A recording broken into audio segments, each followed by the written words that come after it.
네, 반갑습니다. 김현철입니다. 오늘은 이제 바탕 가이드 영상을 찍고 이제 다른 과목 뭘 찍을까 생각하다가 일단 제 전공이 영어를 먼저 지금 학생들이 아무래도 겨울방학 시니까 인터넷 강의를 좀 많이 찾을 때잖아요. 그래서 영어 인강은 제가 다른 건 모르겠는데 영어 인강은 조금 말씀드릴 게 많이 있지 않을까. 시중에도 이제 보면 다른 유튜브 영상들도 보면 뭐 영어 선생님들, 인강 선생님들에 대해서 뭐 이런 커리큘럼 저런 커리큘럼 추천하곤 하는데 사실 그것보다 더 잘할 수 있을 것 같아서 그래서 영어 인강에 대해서 좀 말씀을 드리려고 오늘 이 자리에 섰습니다. 계속 이제 가이드 영상을 찍고 있는데 말씀을 계속 드리지만 입시는 상대적입니다. 그리고 나는 아닌데 라고 하지만 통계는 과학이기 때문에 보통 그럴 가능성이 높고 오늘은 이제 게다가 한 문장 더 추가했는데 영어는 제 전공이기 때문에 보통은 제 말이 맞을 겁니다. 그래서 잘 들어봐 주시고요.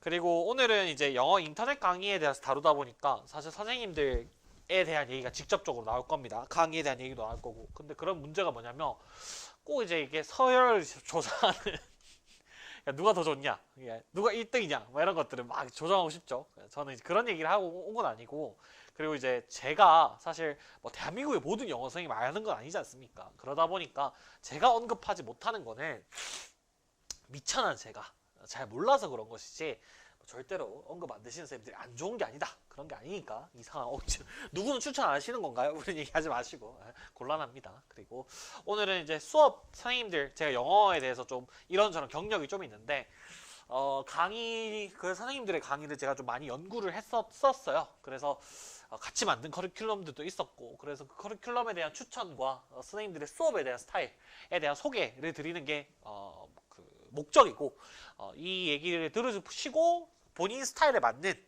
본인의 상황에 필요한 선생님들을 골라라는데 공익적인 목적에 초점 맞추고 있지 선생님들 다 훌륭하신 분들입니다. 제가 지금부터 언급하신 거 심지어 언급하지 않는 선생님들도 다 훌륭하신 분들이니까 이상한 얘기 하지 마시고요. 제 이력을 일단 좀 말씀을 좀 드리면 저는 이제 재수학원 원장으로 있고요. 그리고 아주 드물게 좀 이상한 경력이 있습니다. 유명하신 영어 선생님들 연구실에서 직간접적으로 제가 다 일해본 경험이 있습니다. 그래서 뭐 여러 유명하신 선생님들과 직접 뭐 커리큘럼을 만드는 데도 참여도 해봤고 그리고 뭐 주간지라 하죠. 주간지나 이런 것도 만들 때도 그렇고 뭐 파이널 커리큘럼도 같이 만들어봤고 여러 가지 커리큘럼 여러 가지 것들을 좀 많이 불러주셔가지고 열심히 일했던 경력이 좀 있습니다. 그리고 책을 출판했었습니다. 수능 영어 관련해가지고는 사실 좀 나름 제가 지금부터 드리는 말씀들이 보장된 얘기다라고 좀 믿어주시면서 들어주시면 좋지 않을까 생각이 좀 듭니다. 그리고 학교도 이제 영어로 유명한 학교를 나왔습니다. 네, 그렇다는 겁니다. 일단은 오늘 제가 내 선생님 너무 대한민국에 너무 대단하시고 유명하시고 또 이제 엄청나신 선생님들이 많지만 미천한 제가 연구의 폭이 좀 짧기 때문에 내 선생님에 대한 소개를 좀 드릴 건데 첫 번째는 이제 이명학 선생님, 두 번째는 조정식 선생님, 세 번째는 션티, 그리고 네 번째는 이영수 선생님. 이렇게 이제 네 분 소개를 드릴 겁니다. 일단은 제가 직접 직간접적으로 같이 일해보고 뭐 연구실에서 보기도 하고 쌤들이랑 대화도 직접 많이 해보고 했던 쌤들도 계시고 저랑 관련이 있었던 조금이라도 제가 알고 있는 쌤들 위주로 설명을 드리려고 해봤고 나름 이것저것 많이 연구를 했었거든요. 그래서 선생님들 관련해가지고 수업들에 대해서 제가 소개를 한번 드려보도록 할 테니까 본인 상황에 어떤 수업들이 좀 필요할지 그리고 그 수업을 듣게 되더라도 활용을 잘해야 됩니다. 당연한 거겠지만 사실 강의는 다 좋으시죠. 여기 계신 선생님들 다 좋은 강의를 하시고 최고의 선생님들이신데 학생 본인이 어떻게 활용하는가에 따라서 그거에 대한 효과가 엄청 달라질 수가 있거든요. 제가 잘 말씀을 들어볼 테니까 한번 들어봐 주시면 좋겠습니다. 자, 그러면 이명학쌤 얘기부터 한번 해보도록 하겠습니다.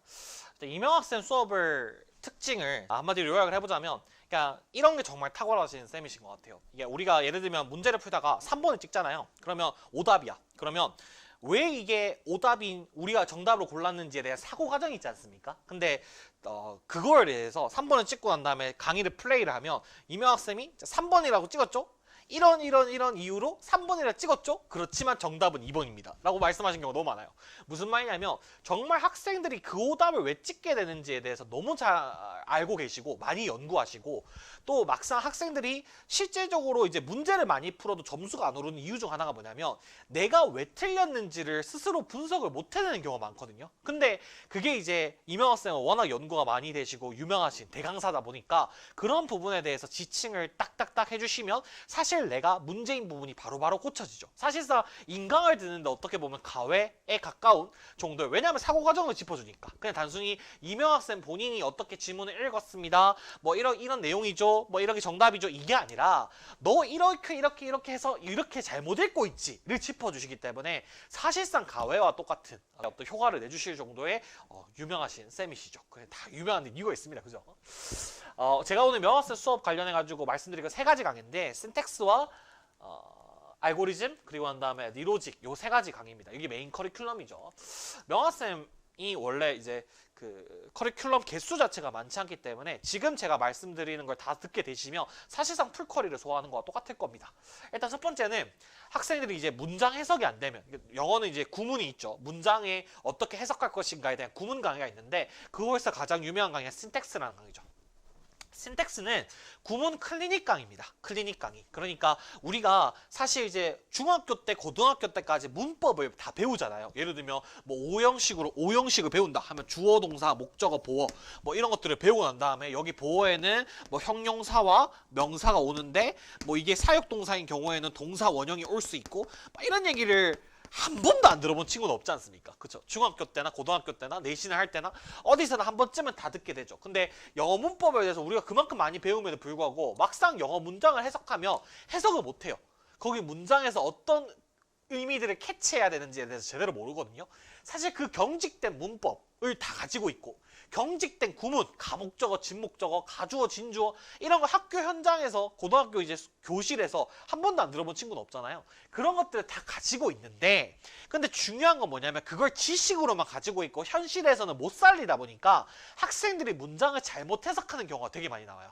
거기서 우리가 이 문법을 배우는 이유 그러니까 문법에도 논리가 있는데 그 문법에서 고리타분한 용어들을 다 제외시키고 뭐 예를 들면 형용사를 보는 데 있어서 형용사의 서술적 용법이나 아니면 뭐 저기 뭐냐 한정적 용법이냐 이런 얘기들을 들어본 친구도 있을 겁니다. 학교 수업 시간에 그런 고리타분한 용어들은 다 제치고 문법에도 논리가 있다는 겁니다. 그러니까 구문을 읽어내려가는데 논리가 있는데 그 논리를 어떻게 살려서 해석을 해야 되는지 진짜 핵심되는 부분만 딱 이제 설명해 주시는 게 신텍스라고 생각하시면 될 것 같아요.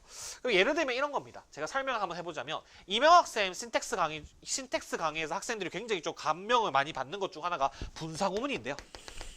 자, 분사구문이라는 걸 지금 영상 보고 있는 친구들은 아나요? 분사구문이라는 건 뭐냐면 영어에서는 이제 주절이 있고 부사절이 있습니다. 부사절이 있는데 분사구문이라는 자식은 뭐냐면 여기에 있는 이 부사절을 축약하는 거예요. 다시 말하면 줄이는 겁니다. 근데 그 줄이는 과정이 어떻게 되냐면 자, 이걸 어떻게 축약을 하냐면 부사절 자체가 어떻게 이루어져 있죠? 부사절 접속사 플러스 주어 동사 블라블라 주절의 주어 동사 이런 식으로 이제 문장이 이루어져 있겠죠. 그러면 이제 분사구문이란 건 뭐냐면 여기 있는 부사절 접속사를 생략시키고 생략은 될 수도 있고 안 될 수도 있습니다. 그러고 난 다음에 이 주절의 주어와 부사절의 주어가 같다면 여기 있는 주어를 또 생략을 시키고 그리고 난 다음에 여기 있는 이 동사를 ing와 시켜가지고 ing 블라블라 컴마 주어 동사 이런 식으로 만드는 게 분사구문이거든요.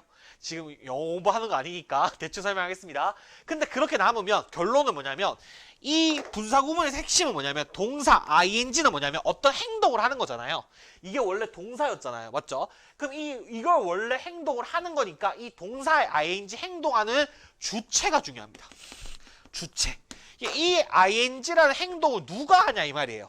그러면 뭐냐면 이 주체가 앞에 있는 주어기 때문에 학생들이 근데 항상 해석을 할 때 분사구문을 뭐 대충 뭐뭐 하면서 정도로 뭉개긴 하지만 이 주체를 까먹는단 말이야. 그럼 명학쌤은 거의 세뇌시킵니다. 분사구문 강의를 할 때 어떻게 강의를 시키냐면 여기 있는 ing를 무조건 앞에 있는 주어를 해석하고 여기 있는 ing 해석하게 해요. 무슨 말인지 아시겠어요? 요 연습을 계속 시키세요. 왜? 학생들이 요 주체를 까먹어서 분사구문을 제대로 해석 못하는 걸 알고 계시기 때문에 신텍스란 강의에서는 분사구문을 만드는 법 뭐 이런 것들이 되게 깊게 하진 않아요. 지금 방금 제가 한 거 과정처럼. 근데 제가 지금도 왜 설명을 드린 거냐면 저 같은 경우에는 여기는 이 ing의 주체가 주절의 주어다라는 걸 설명드리기 위해서 드린 거거든요. 요 지식 자체는 가지고 있는 친구들이 많을 거예요. 분사구문을 어떻게 만드는가. 근데 분사구문을 해석하는 데서 가장 중요한 건 뭐냐면 이 ing의 주체가 주절의 주어기 때문에 얘를 언급을 해줘. 이 ing를 뭐뭐 하면서라고만 뭉개는 게 아니라 주절의 주어가 ing 하면서 다시 얘가 이걸 한다는 것과 그냥 단순히 이걸 하면서라고 해석하는 건 다르겠죠. 그런 식으로 클리닉을 계속 잡아주시는 거예요. 너네들 이런 거에서 해석할 때 실수해. 너네들 이런 거 할 때 해석해서 실수해. 이게 지금 핵심이고 요거 해석할 때는 무조건 이렇게 해석을 해야 돼. 이런 부분들을 계속 잡아주시는 게 신텍스라는 강의다. 그래서 제가 뭐라고 표현했냐면 구문 클리닉 강의라고 한 거예요. 그러니까 학생들이 해석을 하다 보면 문법을 문법으로만 남겨두고 난 다음에 그걸 왜 배우는지도 모르고 그리고 거기서 뭘 캐치해야 되는지도 모르는데 명학쌤은 고리타분한 문법 용어를 다 제외시키시고 난 다음에 거기서 어떤 핵심적인 논리를 가지고 우리가 읽어야 되는지를 설명해 주시는 게 신텍스나 강의라 생각하시면 돼요. 이해하시겠죠? 자, 그러면 딱 느낌이 올 겁니다. 뭐 이런 친구가 분명히 있을 거예요. 쌤, 근데 저는 분사구문이란 것 자체를 못 들어봤습니다. 옛날에 많이 없었는데 요즘에 절대평가가 되다 보니까 학생들 영어 공부량이 많이 모자라지면서 실제로 그런 학생들이 있어요. 그런 학생들은 신텍스 자체가 적합하지 않습니다. 그러니까 나는 분사구문이 뭔지도 모르고 관계대명사가 뭔지도 모른다. 그런 다음에 문장에서 오형식으로 이루어져 있다는 것도 나 오늘 처음 알았다. 이런 친구들 같은 경우에 신텍스를 소화할 수 없기 때문에 이 친구들은 사실 적합하지 않은 강의다. 오히려 내가 중학교 때 고등학교 때 영문법을 많이 배웠고 문장을 이리저리 많이 혼자서 해석해보긴 했지만 막상 지문을 읽을 때 문장을 읽힌다는 느낌이 없다면 신텍스를 듣는 게 최고다 라는 말씀을 드리는 겁니다. 그래서 만약에 근데 왜 그러냐 그리고 그런 이유 중 하나가 뭐냐면 신텍스에는 패턴 드릴이 없어요. 이게 무슨 말이냐면 이제 영어 문장을 처음 공부하면 뭐를 꼭 수반을 해야 되냐면 어떤 과정이 꼭 있었냐면 예를 들면 문장의 오형식이 주어, 동사, 목적어, 보어로 이루어져 있다는 지식을 배웠어. 문장 한 100개를 놔두고 난 다음에 여기까지가 주어, 이게 동사, 얘가 목적어고 얘가 보어인데 얘는 뭐 명사 보어가 왔음. 이런 분석하는 과정 노가다를 띄워야 돼요. 이 과정이 없으면 우리가 단어나 아니면 어떤 품사적인 단어나 아니면 구문에 대해서 어떤 인식이나 이런 것들이 너무 부족하기 때문에 이 지식이 문장에 적용되지 않거든요. 그렇기 때문에 구문을 공부할 때 패턴 드릴이 무조건 필요한데 이명학쌤은 수업 시간에 패턴 드릴 안 하십니다. 무슨 말이냐면 문장에서 노가다를 안 띄세요. 주어 동사 목적 이게 목적어지 이게 보어지 이게 목적어지 보어지 이게 목적어지 보어지 이런 연습 자체가 거의 없어요. 오히려 학생들이 이 문장을 읽을 때 뭘 잘못 읽을까에 초점 맞추다 보니까 패턴들이 다시 말하면 기본적인 문장 구조 자체를 아예 못 잡는 친구들은 신텍스를 들었을 때 난이도를 좀 느낄 수가 있다. 그래서 뭐 보통 학생들이 신텍스를 듣고 난 다음에 다 들었는데 무슨 말인지 이해를 못하겠음 하는 경우는 솔직히 말하면 이명학생 문제라기보다는 본인의 문제인 경우가 많습니다. 그게 왜 그러냐면 아예 기본적인 문장 구조 자체가 안 잡혀서 그래요. 그럼 이명학생은 그런 강의 없느냐? 있습니다.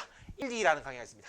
1, 2라는 게 뭐냐면 기본적으로 우리가 영어를 공부하는데 구문을 공부하는 데 있어서 꼭 알아야 되는 기본적인 문법들을 핵심만 딱 남겨가지고 정리해 주신 강의거든요. 그래서 만약에 내가 그게 안 돼 있다 생각이 들면 신텍스부터 들으면 안 되고 1, 2 강의를 듣고 난 다음에 신텍스를 들으시면 딱 그 부분들이 해소가 될 거다 라는 말씀을 좀 드리고 싶습니다. 옷이 바뀌었죠. 다 찍었는데 영상 보니까 제가 말을 안 해요. 마이크가 맛이 가서 다시 찍어야 될 것 같습니다.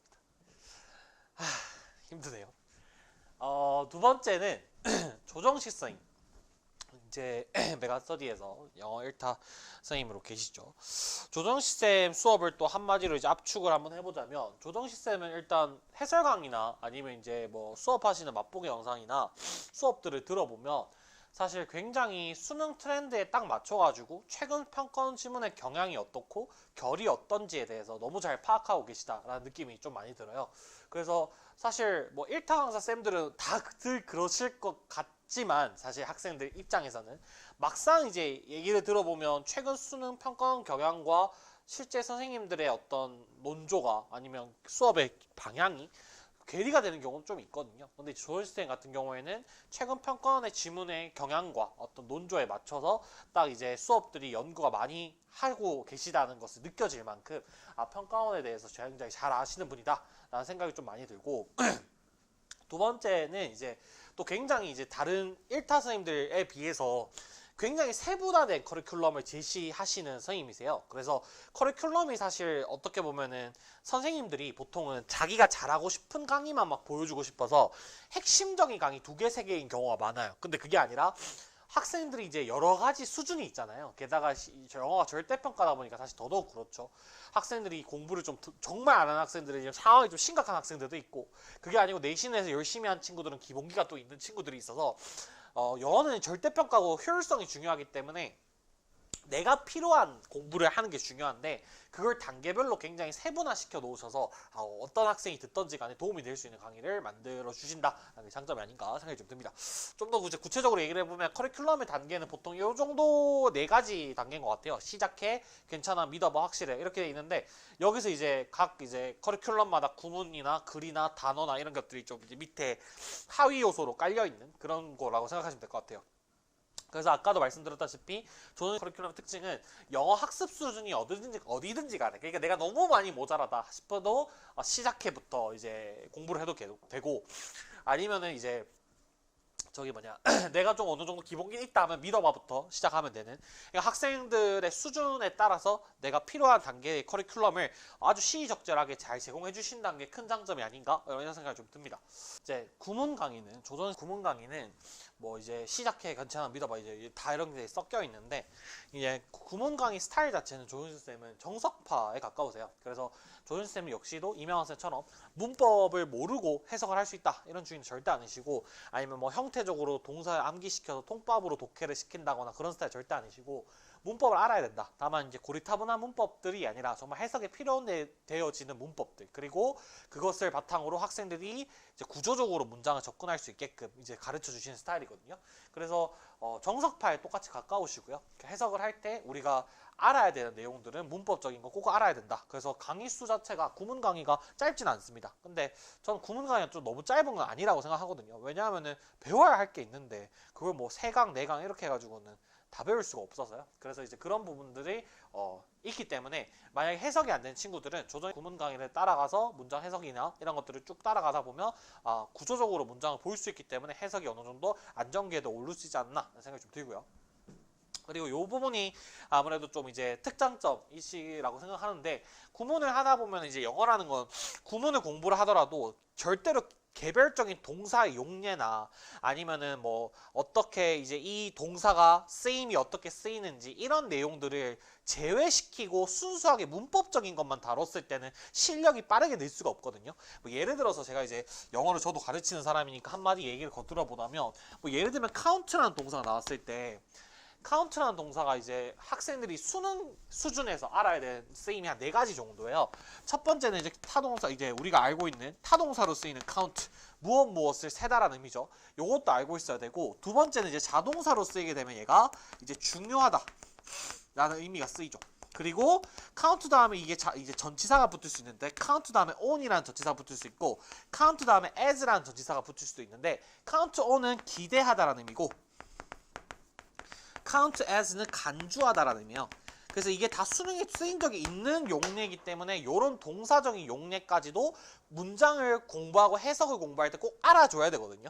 근데 다른 선생님들 중에 어떤 선생님들은 이제 수업의 집중도 때문인데 그런 것들을 위해서 거의 이제 구문을 할 때 뭐 단어 언급을 아예 안 한다거나 이런 경우가 좀 많이 있어요. 몇몇 선생님들은. 근데 조정희 쌤은 이런 것들을 많이 정리해 주시기 때문에 내가 이제 여기서 선생님께서 말씀하시는 문법적인 거나 구문적인 분석을 공부를 하면서도 수업 시간 중에 선생님께서 말씀하신 이러한 어떤 단어 정리 같은 것들을 우리가 흡수를 할 수 있으면 굉장히 학생이 빠르게 실력이 늘 수 있다. 그래서 저는 항상 이제 이런 것들 필기해 주시는 걸 이제 학생들, 저희 학원에도 학생들이 강의를 듣고 있으면 이런 것들을 꼭 외우라고 하거든요. 그래서 그런 부분들에 대해서 영어적으로 풍부해질 수 있는 설명을 곁들여 주시기 때문에 그 부분이 굉장히 장점이 아닌가 이런 생각이 좀 들고요.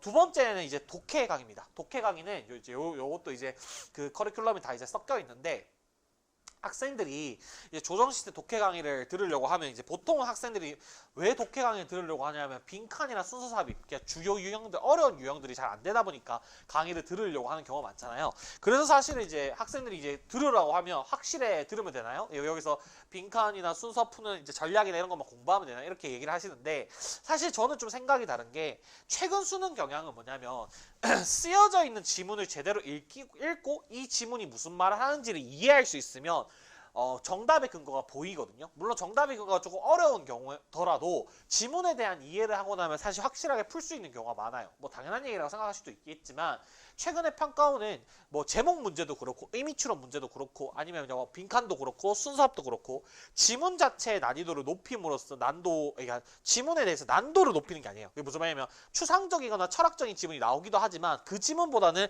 제대로 맥락과 행간을 읽을 수 있으면, 여기서 이 하자가 이 단어를 왜 썼고 얘가 어떤 의도로 지금 이 문장을 설명하고 있는지를 알 수 있으면 사실 맞출 수 있게끔 해놨거든요. 그런 관점에서 생각해보자면 사실 지문 독해가 굉장히 중요해지고 있다고 할 수 있는데, 저는 개인적으로 이런 이제 기출 분석 강의도 굉장히 좋지만, 현실적으로 이제 조정식 쌤이 굉장히 또 능력도 있으시고 또 이제 유명하신 파트 중 하나가 뭐냐면 지문을 어떻게 읽을 건가, 수능 영어 지문을 어떻게 독해할 것인가에 있어서 굉장히 뭐랄까 조정식 쌤만의 괜찮은 방법론이 많다고 생각을 하거든요. 그래서 제가 생각할 때는 만약에 학생이 다 듣는 게 당연히 좋지만 한 강의만 들어야 된다면 제 개인적인 생각은 믿어봐 글편 요거에 이제 듣는 게 굉장히 필요할 것 같다. 왜 그러냐면 그렇게 함으로써 현실적으로 빈순삽에서 어려운 지문에 대해 대처도 할 수 있고, 그리고 또한 이제 뭐 예를 들면 주제 제목 요지나 아니면 의미추론이나 아니면 이제 24학년도 6월 평가원 이런 이제 기출들을 보면 장문 41번 42번이 난도가 되게 어려운 지문이 나온 적도 있어요. 그러니까 그런 지문들까지도 다 읽어낼 수 있는 능력이 일단 필요하다고 저는 생각이 들기 때문에 한 개를 들어야 된다면 저는 솔직히 말하면 이제 푸는 방법보다는 지문을 읽는 방식에 대해서 뭔가 연습을 하는 게 필요하지 않나, 저는 개인적으로 그런 생각을 좀 합니다. 물론 이제 가장 좋은 건 뭐냐면 믿어봐 글편을 듣고 난 다음에 확실히 빈칸 순서까지 다 풀어서 기출 분석까지 해서 안정적인 1등급 확보하는 게 가장 필요하겠죠. 근데 이제 그런 부분도 있겠지만 이 부분에 대해 생각을 해봐야 된다 말씀을 좀 드리고, 빈칸 순삽 역시도 뭐 그렇다고 해서 여기서 지문을 안 다루시는 건 아니고요. 굉장히 정석적인 방향으로 수업을 잘 하십니다. 그리고 유형 자체에 대한 접근법이나 이런 것들을 좀 현실적으로 말하는데, 거기서 좀 인상적인 거는 순삽 같은 경우에는 지문에 대한 이해도 굉장히 중요하지만, 예를 들면 이제 보기 같은 게 있잖아요. 뭐 예를 들면 이제 비제시문이 나오고 나면 뭐 예를 들면 이제 주어진 문장이 있고 그리고 뭐 B, A, C가 정답인데, 뭐 예를 들어서 어떤 경우도 있냐면 평가원 지문을 읽을 때 주어진 문장과 1번 사이 연결고리가 없는 경우도 있어요. 이런 경우 최근에 많습니다. 연결고리가 없는 경우도 있는데, 그런 경우에 이제 예를 들면 이 제시문들끼리의 이제 흐름을 봐야 된단 말이에요. 그럼 여기서 예를 들면 이제 단서나 내용적인 흐름이나 맥락을 고려해서 이걸 어떻게 이제 경우의 수를 따져 나갈 것인가에 대한 것들을 설명해 주시기 때문에, 실전적으로 우리가 시험장에서 진짜 어떻게 순수합을 다뤄야 되는가에 대한 것들을 설명을 많이 해주신다고 생각하시면 될 것 같아요. 그래서 그런 부분들이 굉장히 좀 인상 깊은 부분이었다 말씀을 좀 드리고 싶고, 그리고 네, 그래서 이제 고난이도 순삽을 들을 때 이제 어떤 쌤들도 좀 계시냐면 순삽 지문 자체를 거의 뭐랄까 해체, 그러니까 엄청나게 이제 막 이제 지문의 내용적인 거 되게 추상적인 거, 아니면 어떤 쌤들도 계시냐면 원문을 끌어와가지고 이게 이 단어를 왜 쓰고 있는지 맥락을 다 설명해주고 이런 쌤들도 계세요. 왜냐하면 순삽이 어려운 지문의 난이도는 그렇게까지 어렵기 때문입니다. 근데 조정희 쌤은 그렇게까지 선을 넘으시진 않으시고, 지문의 이해보다는 현실적으로 우리가 여기 39번이 킬러였다면 시험장에서 어떤 근거를 잡고 문제를 풀었어야 되는가 이런 것들을 위주로 설명해 주시기 때문에 실전적이라는 느낌이 좀 들 거라고 생각이 좀 듭니다. 조정희 쌤 수업은 누가 추천하냐? 일단 1번 얘기가 제가 앞에서는 없었는데, 왜냐면 저희는 수능 가이드라고 생각하기 때문에 1번 얘기를 거의 안 했는데, 굉장히 인상 깊은 것 중 하나가 뭐냐면, 사실 이 정도 되시는 선생님 입장에서는 내신 수업을 할 이유가 없습니다. 무슨 말이냐면 고1, 2 학평이나 이런 것들은 뭐 내신 대비로 변형 자료를 다뤄준다거나 분석을 해준다거나 그런 수업을 하실 필요가 없는데, 사실은 이제 조정식 때문에 인상 깊은 건 뭐냐면 고1, 2 학생들을 위해서 조정식의 해결책이라는 강의를 통해서 내신 대비까지도 염두에 두고 좀 뭐랄까 분석이나 이런 것들을 해주시는 경우가 좀 많아요. 그래서 제가 생각할 때는 만약에 내신을 다뤄야 한다면 조정식 쌤이 이 내신에서 다뤄주시는 그런 어떤 메테리얼들을 보는 것도 괜찮겠다 말씀 좀 드리고요.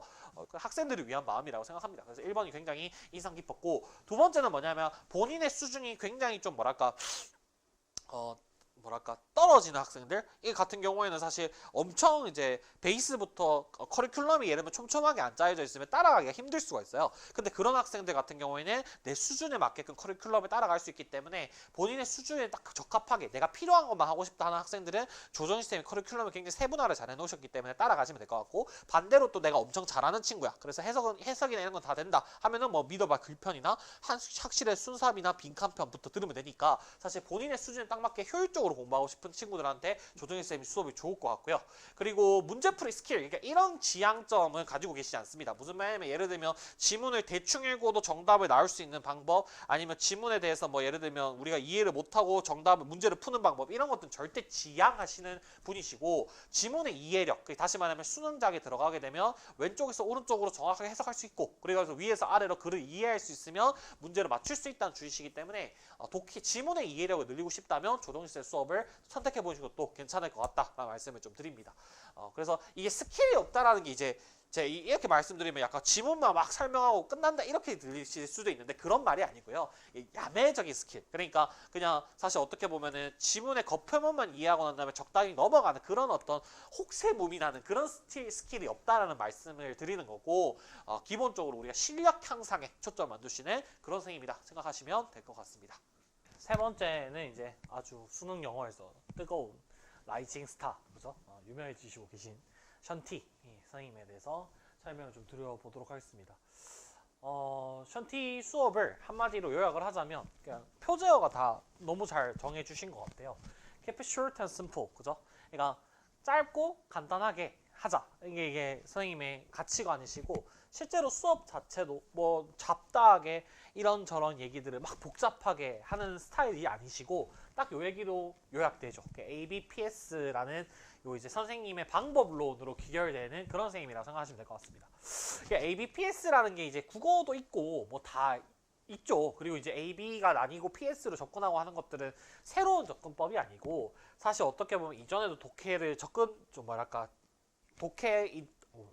편집 원래도 있던 이제 독해 방법이지만 선생님께서 이걸 체계화하고 어떻게 보면 이제 방법론화 시키신 거죠. 그래서 션티의 방법론 자체는 ABPS라고 요약될 수가 있는데, ABPS에서 일단은 글을 접근할 때 지문에 대한 PS와 AB 뭐 이런 접근 상황이 있을 거고, 좀 특이하신 부분은 뭐냐면 단어를 해석할 때부터 학생들에게 어떤 뉘앙스를 가지고 읽어라 라고 말씀을 하시는 편이에요. 예를 들면 단어 자체도 블루프린트라는 단어가 있으면 이건 청사진이라는 단어거든요. 청사진이라는 단어가 뭐예요? 그러니까 앞으로 미래의 계획이 어떻게 잘 될지, 그죠? 앞으로 어떤 계획을 펼칠지 이런 것들에 대한 계획을 세우는 게 청사진이잖아요. 그럼 이게 어떤 느낌이냐면 problem, 문제점이 있고, 솔루션, 해결책적인 어떤 관점이 있으며, 이거는 뭐냐면 S적인 느낌이라고 많이 말씀을 하세요. 그게 무슨 말이냐면 우리가 지문을 읽을 때 블루프린트라는 단어가 나오면 그걸 어떻게 솔루션적인 느낌으로 이 단어를 바라보자 라는 것부터를 단어부터 우리가 어떤 생각을 해야 되는지를 정해주시는 그런 경향이 좀 있다 생각하시면 될 것 같습니다. 발레로 이제 뭐 contradiction이라고 하면 모순이라는 의미인데, 모순이란 게 뭐예요? 앞뒤가 다른 거고 문제 상황이 발생하는 게 이제 모순인 거죠. 그래서 그런 부분들은 피적인 느낌이라고 해가지고 단어를 읽을 때부터 우리가 어떤 뉘앙스를 넣고 해석을 해야 되는가에 대한 설명을 해주시는 게 이제 선생님의 관점이라 생각하시면 될 것 같고, 이걸 조금 더 가기 전에 일단 요 얘기부터 하고 갈게요. 지문 역시도 그런 관점에서 보십니다. 그래서 어떤 지문의 내용이 지문이 있으면 앞에 어떤 필자가 얘기하는 문제 상황이 제시가 되고, 그리고 난 다음에 그거에 대한 해결책을 제시하는 이런 지문의 관점에서도 PS적인 상황으로 이해를 하세요. 그러면 이제 뭐냐면은 뭐 어떤 장점이 있냐면, 지문을 읽을 때 그냥 이 문장들의 나열로 보이는 게 아니라 학생들이 프레임화가 되죠. 그러니까 이 필자가 지금 무슨 얘기를 하고 있구나라는 걸 인식할 수 있게 되죠. 그러니까 요 지문에서 요 부분이 problem이라면 밑에 그거에 대한 해결책이 솔루션으로 제시되는 것이고, 그렇게 되면 우리가 지문을 읽을 때 문장에서 아무 기준점 없이 그냥 쭉 나열하듯이 읽는 게 아니라 이런 프레임화를 통해 가지고 지칭을 시킬 수 있게 되는 거죠. 이 의미에 대해서. 그래서 그런 장점이 있는데, 이 PS적으로 읽었을 때 지문을 읽을 때 어떤 효과가 있냐면 이런 친구들이 분명히 있었을 거예요. 그러니까 문장에서 해석을 다 하고 지문에서 해석을 다 했고 한국어 해석을 보더라도 내가 충분히 제대로 해석은 한 것 같은데 근데 문제가 뭐냐면은 지문은 다 읽긴 읽었는데 무슨 말 하는지 모르겠다. 아니면은 지문을 읽고 난 다음에 내가 뭘 읽었는지 잘 모르겠다. 그래서 어쩌라는 건지 잘 모르겠다. 이런 친구들 있잖아요. 그건 왜 그러냐면 지문을 읽고 난 다음에 어떤 판단 기준을 잡아야 되는데 그게 키워드가 됐던 뭐 아니면 문제 해결책이 됐던 아니면 뭐 시간수 전개가 됐던 독해를 할 때 어떤 기준을 잡아야 되는데 그 기준 자체가 없는 학생들이 있어요. 그러니까 다 해석했는데 어쩌라고 라고 읽히거나 아니면 무슨 말이지? 라고 읽히는 그런 친구들이 사실 어떻게 보면은 가장 작은 단위인 단어부터를 이런 의미를 부여해서 접근을 하시다 보니까 사실 무슨 단어를 읽었을 때 우리가 느낌이 바로 오겠죠. 어떻게 읽어야 할지, 이게 부정적인 뉘앙스인지 긍정적인 뉘앙스인지 그런 느낌이 바로 온다는 점에서 지문을 읽고 아무 판단 기준이 없는, 다시 말하면 아무 생각 없이 읽는 친구들한테 강제적으로 기준을 주입시키는 그런 어떤 방법이다라고 생각하시면 좋을 것 같습니다. 그래서 그런 관점에 접근하시고 또 한편으로는 이제 AB적인 상황으로 접근하거든요.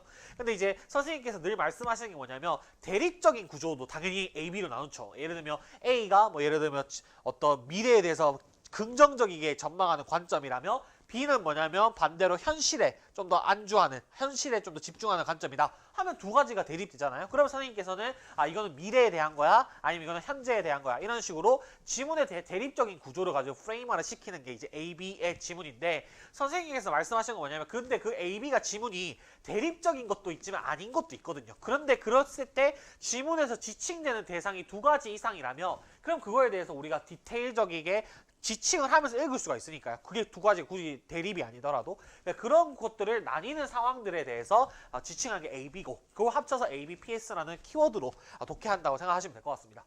그래서 지문의 해석 기준점을 제시한다라고 생각하시는 점에서는 어떻게 보면 학생들이 해석을 다 하더라도 내가 이 지문이 무슨 말을 하는지 이해를 못하는 경우가 많은데 그거를 이제 학생한테 이해를 맡기는 것이 아니라 선생님께서 강제로 주입시켜주는 형태이기 때문에 만약에 내가 읽고 난 다음에 무슨 말을 하는지 잘 이해를 못하는 학생들이라면 굉장히 도움이 될 거라고 생각하고요.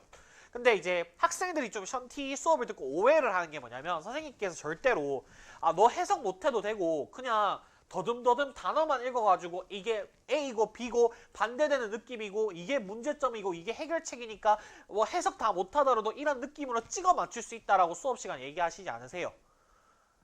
그러니까 왠지 모르겠는데 학생들이 그냥 어떻게 생각하고 싶냐면 이렇게 생각하고 싶은 거 봐. 앞에서 선생님들이 말씀하셨던 그런 구문 강의 다 필요 없더라도 션티 ABPS만 잡으면 단어만 쫙쫙쫙 읽으면서 이거는 좋은 거, 이건 나쁜 거 약간 이런 식으로 단어만 읽어서 좋고 나쁘고 좋고 나쁘고 이렇게 하면 답이 나온다 이런 식으로 착각을 하거든요. 선생님께서 그렇게 말씀하시지 않으시고요. 해석을 정확하게 해야 되고 단어를 많이 외워야 된다는 걸 정말 강조를 하십니다. 일례로 션티 이제 단어장 중에 학생들한테 인기 있는 단어장이 frequency라는 단어가 있어요. 그게 뭐냐면 평가원 빈출 빈도에 따라서 이제 그걸 쫙 단어를 나열해 놓은 건데 그러다 보면 이제 많이 나온 건 5개, 그죠? 적게 나온 건 1개지 않습니까? 근데 션티가 항상 하시는 말씀은 뭐냐면 1개짜리 단어는 이제 빈출된 어떤 출제된 빈도는 적지만 지문에서 우리가 정답의 근거나 핵심 키워드로 쓰인 적도 많기 때문에 꼭 알고 있어야 된다라고 얘기를 하세요. 그러니까 이거는 학생들의 바람입니다. 그러니까 ABPS라는 것이 우리가 지문에 읽는 명료한 툴을 제시해 주는 것이긴 하지만 션티 역시도 해석을 정확하게 해야 되고 단어를 정확하게 알아야 된다는 거 강조를 매우 하세요, 수업 시간에. 근데 학생들이 그거 어디 쏙 빼버리고 난 다음에 그냥 대충 하고 난 다음에 AB 잡고 난 다음에 PS로 뭉개야지 이렇게 생각을 해버린단 말이에요. 그래서 사실 그런 부분이 조금 이제 뭐랄까 선생님의 의도와 학생들이 그걸 받아들이는데 좀 괴리가 있다. 여러분들은 당연히 근데 이게 웃긴 거예요. 내가 해석을 제대로 못 해놓고 지문을 제대로 못 읽고 문장을 못 읽는데 ABPS의 방법으로는 뭐랄까 욕하면 웃긴 겁니다. 해석을 제대로 해놓고 나랑 맞고 안 맞고를 따져야 되는데 해석을 못하면서 단어 더듬더듬거리는 식으로 키워드 독해, 야 대충 이런 말 하는 거 아니까 상상 독해죠.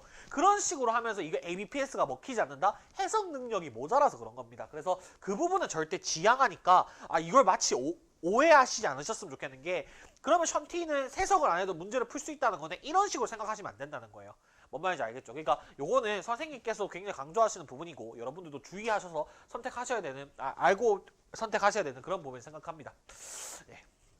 그리고 이건 있습니다. 자, 이것도 이제 말이 좀 꼬이는데 완벽히 해석이 안 돼도 근데 이건 무슨 말이냐면 구문도 필요 없습니다. 단어도 필요 없습니다. 말이 아니에요. 우리가 영어가 우리 모국어가 아니잖아요. 그러다 보면 당연히 수능 지문은 모국어로 쓰는 사람이 쓴 글을 가지고 오는 거기 때문에 그 지문을 읽었을 때 우리가 한국이니까 100% 해석을 시험장에서 못할 수가 있잖아. 구문 공부를 많이 하고 단어를 열심히 공부해도 모르는 단어는 튀어나올 수 있고 해석이 안 되는 문제가 생길 수가 있다고. 그런 경우에는 그 문장들이 해석이 안 돼도 지문에 대한 이해를 할 수 있는 방법을 제시해 주셨기 때문에 의지할 수 있다는 거지. 이게 이거 해석 안 하고 션티 거 방법으로는 ABPS로 찍어 맞추면 정답 다 맞춥니다. 이런 얘기가 아니에요. 무슨 말인지 알겠죠? 요 정도 말을 알아들을 친구들이라 생각합니다. 그래서 완벽히 해석이 안 돼도 여기 좀 적어놨는데 아니다. 해석을 덜 해도 된다 이 말이 아니에요. 완벽히 해석이 안 되는 실전의 상황에서도 대처 가능한 프레임을 제시해준다면서 가장 선생님들 중에 학생들 입장에서 영어 실전을 어떻게 대처해야 되는가에 대한 방법으로 제시해주는 쌤이 아닌가? 저는 그렇게 생각을 좀 합니다.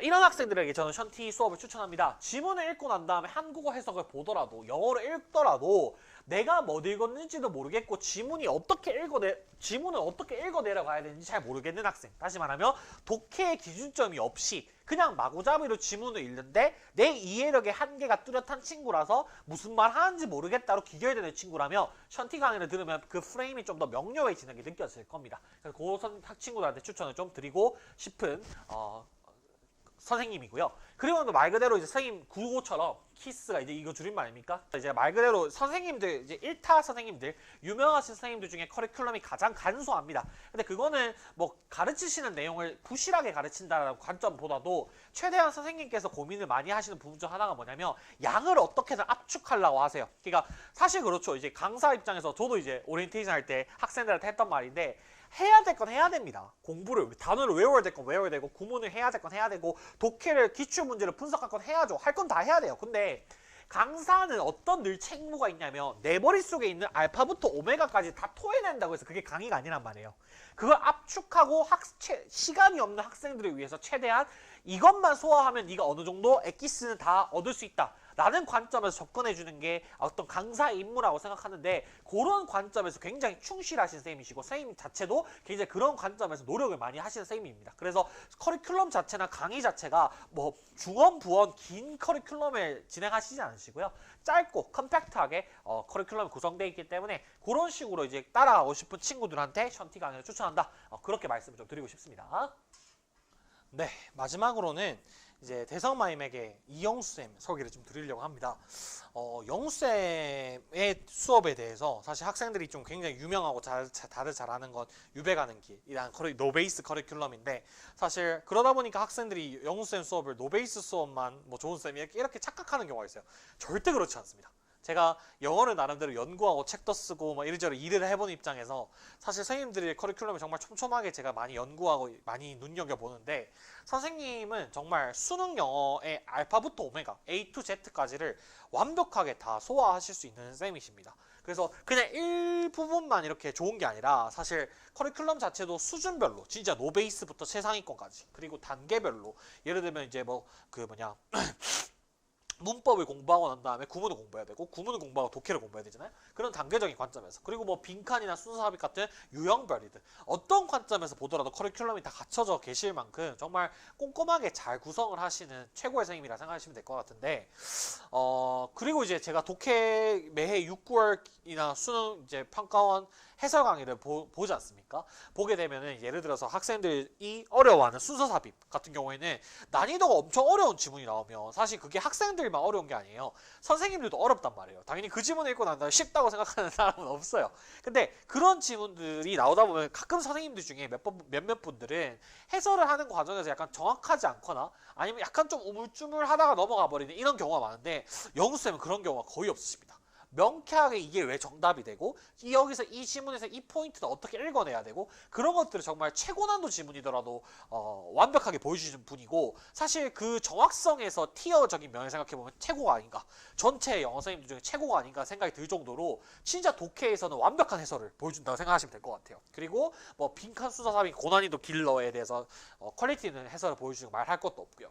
그런 부분이 조금 정말 학생들이 꼭 알아주셨으면 하는 부분이라 생각하고 제가 조금 좀 안타까운 것 중 하나가 뭐냐면 선생님 커리큘럼 중에 정말 좋은 커리큘럼들이 많아요. 예를 들면 제가 좀 이따 말씀드리겠지만 단어도 커리큘럼인데 좀 이따 설명드리겠지만 단어는 정말 좋은 커리큘럼이고 구문, 독해, 듣기도 사실 요번 수능도 그렇고 작년도 그렇고 이제 듣기가 오답률 탑10 안에 드는 경우가 있잖아요. 그런 경우에는 사실 듣기에 대해서 우리가 좀 나름대로 대처를 하거나 아니면 듣기에 대한 연습도 꾸준히 필요한데 그런 수업이 사실 좋은 수업이 많이 없단 말이에요. 근데 영수쌤은 듣기 수업도 따로 진행을 하시고 그리고 이게 뭐 그런 고난이도 듣기 유형을 대비해주는 예외적인 상황이 대비해주기도 하지만 또 한편으로는 진짜 실력이 없는 친구들은 듣기 같은 걸 할 때 예를 들면 발음 자체가 안 들리는 경우가 많이는 없지만 있단 말이에요. 그래서 그런 학생들을 위해서 발음 기호를 어떻게 했는지 연음을 어떻게 우리가 듣기 할 때 해야 되는지 그런 디테일한 부분까지 정말 연습시켜 주시는 선생님이기 때문에 믿고 따라가도 되는 선생님이 아닌가. 이런 커리큘럼이 진짜 알파부터 오메가까지 촘촘하게 다 준비가 되어 계신다 생각하고 제가 조금 과장을 못하면 솔직히 말씀드리면 제가 동생이 있다면 영수쌤 풀커리를 타게끔 했을 것 같습니다. 사실 저도 이제 수능 영어를 막 이것저것 연구를 하고 교재도 내고 하면서 일을 많이 해본 입장에서 영수쌤이랑은 제가 대화를 좀 해볼 기회가 있었어요. 그래서 선생님께서 이제 커리큘럼을 제작하시는 과정에서 어떠냐 의견을 물어보시는 경우가 좀 있었는데 그 과정에서 대화를 하면서 쌤이랑 얘기를 해본 결과 정말 연구의 깊이가 다른 쌤들도 당연히 잘 되고 계시겠지만 수준이 상상 초월입니다. 솔직히 말하면 수준이. 이게 저도 사실 기출 분석서 낼 때 나름 연구도 많이 하고 그래서 나름 깊이 있다고 생각했는데 선생님께서 이제 극비 문서가 있어요. 그냥 그 연구실에서 선생님께서 이제 어떤 선생님들과 같이 공부하기 위해서 이제 선생님께서 본인께서 이제 분석해 놓은 기출 분석이나 아니면 어떤 그 깊이 있는 분석서가 있는데 그걸 한번 읽어보면 아시겠지만 그걸 한번 읽어볼 수는 없겠죠.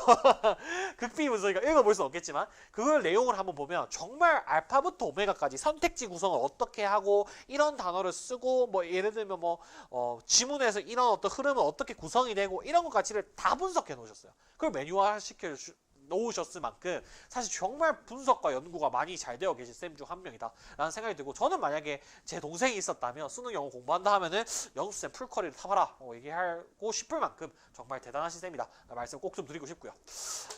구문은 선생님이 이제 구문 수업 스타일은 문법적인 이론과 형태적인 접근. 이게 형태적인 접근이 뭐냐면 예를 들면 first 다음에 목적어 to 부정사 이런 식으로 이제 이런 것들을 덩어리째 외우게끔 하는 그런 접근을 하시면서도 당연히 문법적인 이론을 접근을 하시는데 문법 용어를 사실 어떻게 보면 고리타분한 용어를 최대한 배제하시려고 노력을 많이 하시는 것 같아요. 그래서 사실 문법 용어를 잘 모르더라도 거부감 없이 들을 수 있고 그 문법에 대한 이해도가 많이 떨어지는 학생이다 하더라도 진짜 워낙 깊이 있는 연구를 많이 하셔서 그걸 케이스를 완벽하게 정리해 놓으셨기 때문에 그냥 문법을 잘 몰라도 자연스럽게 이런 이론과 형태적인 접근을 다 흡수하실 수 있는 고려대학교 영어교육과 수석인가요? 차석인가요? 모르겠지만 어쨌든 성적이 엄청 우수하게 졸업하신 정말 찐 전공자십니다. 그래서 그런 게 수업에 드러날 만큼 정말 어떻게 보면 문법적인 이론과 형태적인 접근을 모두 다 병행을 하고 노베이스가 차근차근 이론을 배워서 긴 문장, 그쵸? 수능 영어에서 긴 문장들이 출제가 되잖아요.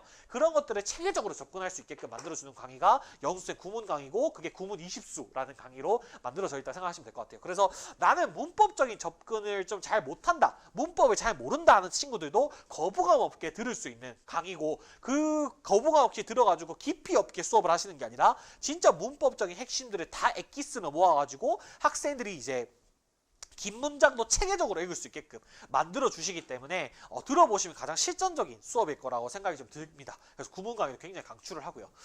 두 번째는 이제 단어 강의인데 사실 앞에 선생님들도 정말 훌륭하신 쌤이지만 단어에 대해서 제가 말씀을 드린 적 거의 없잖아요.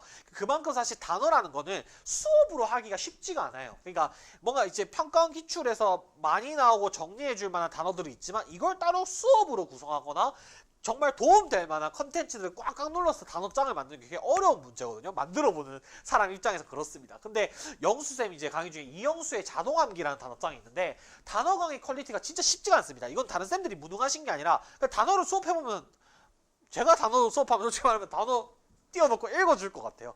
그게 제가 안 되는 거겠죠. 그렇긴 하지만 근데 단어로 수업 퀄리티 내는 게 진짜 쉽지가 않은데 들어볼 만한 단어 강의다. 그러니까 어떤 것들을 다냐면 어원적인 접근 이런 것뿐만 아니라 품사의 유연성. 예를 들면 우리가 뭐 perfect라는 단어가 있을 때 제가 얼마 전에 수업에서 기억이 나는데 perfect라는 단어가 우리가 형용사로 익숙하잖아요. 그럼 이게 완벽한이랑 형용사로 익숙한데 이게 사실 뭐냐면 평가원에서 어떻게 쓰인 적이 있냐면 완벽한, 완벽한으로 익숙한데 이게 동사로 쓰일 수도 있단 말이에요. 그러니까 이런 식으로 우리가 영어라는 단어가 하나의 품사로만 단일하게 쓰이는 게 아니라 여러 품사로도 쓰일 수 있기 때문에 유연성을 좀 갖출 필요가 있는데 그런 부분에 대한 것들을 단어장에 넣어놓기도 하시고 또한 take나 get 같은 거 있죠. 이런 것들이 기본 동사잖아요. 에이 그런 게 왜 필요해 하겠지만 take의 의미가 뭔지 아세요?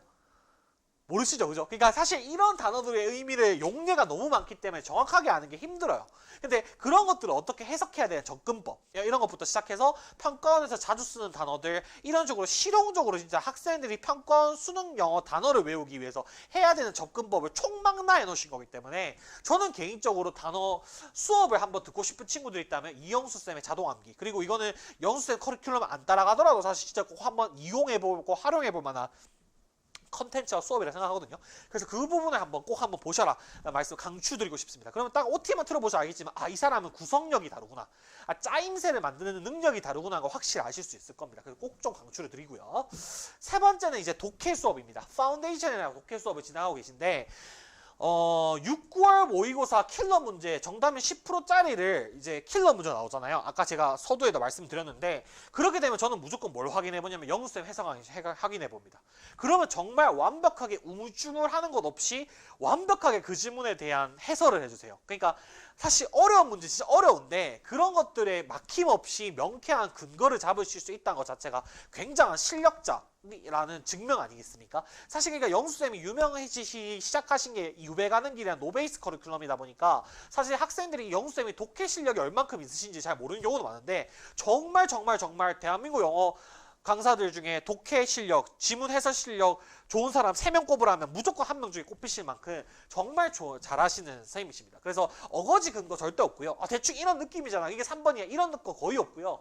완벽한 지문 이해 능력 갖추신 쌤이시기 때문에 영수쌤 독해 수업을 저는 꼭 한번 들어보라고 추천을 많이 하는 편입니다. 그래서 파운데이션이라는 독해 수업을 왜 들어야 되냐? 영수쌤이 그만큼 퀄리티를 갖추신 쌤이시기 때문에 정말 한번 들어볼 가치가 있다라는 말씀을 드리는 거고, 자 수업 자체는 그 다른 선생님들 수업은 아무래도 근데 그게 시간 관계상 어쩔 수 없는 거겠지만 빈칸 순서 삽입 위주로만 좀 이루어져 있는 경우가 많잖아요. 근데 영수쌤은 회차 그러니까 수업 횟수가 많지도 않으세요. 그러니까 뭐 강의 수를 이걸 다 다룬다 해가지고 뭐 80강을 찍으시고 이런 식은 또 아니거든요.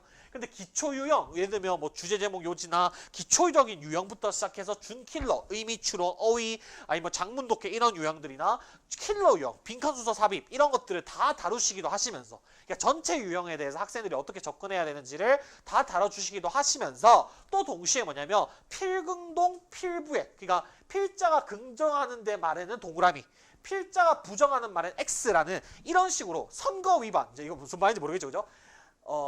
저도 모르겠어요. 까먹었어요. 선지를 거꾸로 위에 지문에 대입해 보면 위에 글이 반드시 나와야 된다. 이런 내용일 거예요. 정확하지 않으면 영수 죄송합니다. 잘 말씀드리고 싶은데 맞을 겁니다. 선지를 거꾸로 대입해보면 위에 글이 반드시 나와야 된다. 이걸 줄임말로 만들어주신 거예요.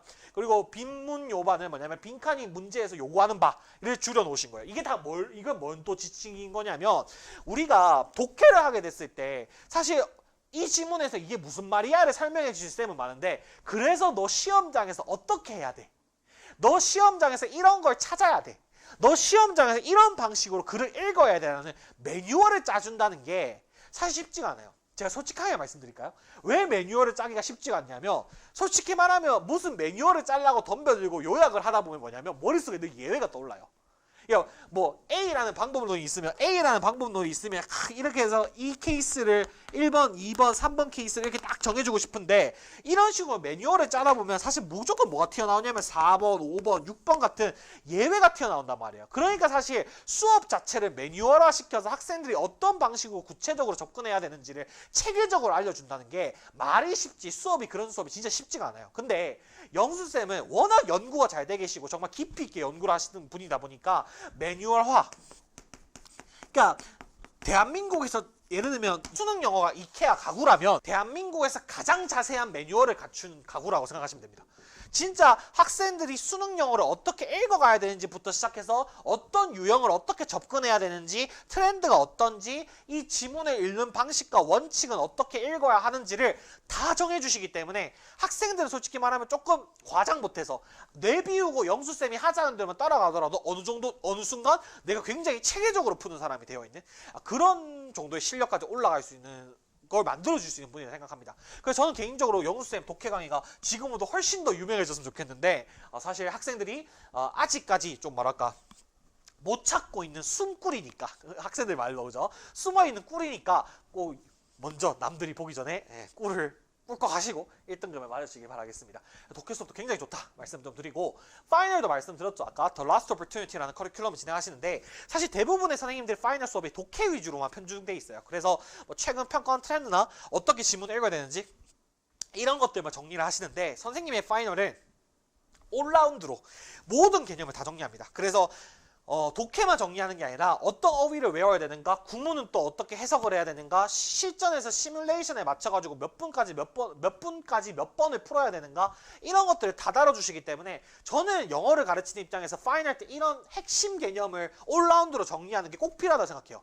왜 그러냐면 사실 요즘 시대에 절대평가를 공부하는 영어를 공부하는 학생들 입장에서 영어 공부 시간이 많지 않잖아요. 그러다 보면 사실 부실하게 어느 정도 들어갈 수밖에 없단 말이에요. 근데 마지막에 이런 식으로 핵심 개념들을 꼭 알아야 되고 정리를 해주면 그게 진짜 그 뭡니까 가뭄의 단비 같은 그런 존재일 수 있거든요. 그래서 저는 사실 이런 총 개념 정리식의 파이널이 부활을 좀 많이 해야 된다고 생각하는데 예전에 좀 있었거든요. 근데 지금은 사실 독해 위주로만 수업하다 보면 아쉬운 점이 좀 많은데 이런 점에서는 정말 영수쌤을 나중에 뭐 다른 선생님 커리를 타더라도 영수쌤 파이널만큼은 진짜 한번 꼭 들어봐라 라고 추천할 만큼 정말 좋은 수업을 하시는 그런 선생님이라 생각하시면 될 것 같습니다. 제가 좀 호들갑 떤다고 생각하실 수 있는데요. 제가 이만큼 추천을 드리는 이유는 뭐냐면 정말 선생님들을 많은 분들이 계시지만 진짜 깊이를 봤을 때 차원이 좀 다르다고 생각이 들 정도로 저는 영수쌤이 무조건 나중에 잘 되실 수 있는 분이라 생각을 합니다. 그래서 저는 어떤 학생들을 추천하냐면 다요. 내가 노베이스인데요. 들으세요. 1등급인데요. 들으십시오. 내가 뭐 2등급인데 3등급 애매한데요. 들으십시오. 어떤 상황에 어떤 것이 필요하더라도 선생님께서는 모두 다 구성을 해놓으셨기 때문에 내가 들었을 때 정말 좋은 수업들을 어떤 상황에서든 들을 수 있다라는 걸 보장해 드릴 수 있을 만큼 정말 좋은 쌤이다 라는 말씀을 좀 드리고 싶고 지금보다 좀 더 유명해지셨으면 좋겠습니다. 저 개인적으로. 그래서 정말 숨꿀이니까 꼭 한번 들어보시길 강력 추천드리고요.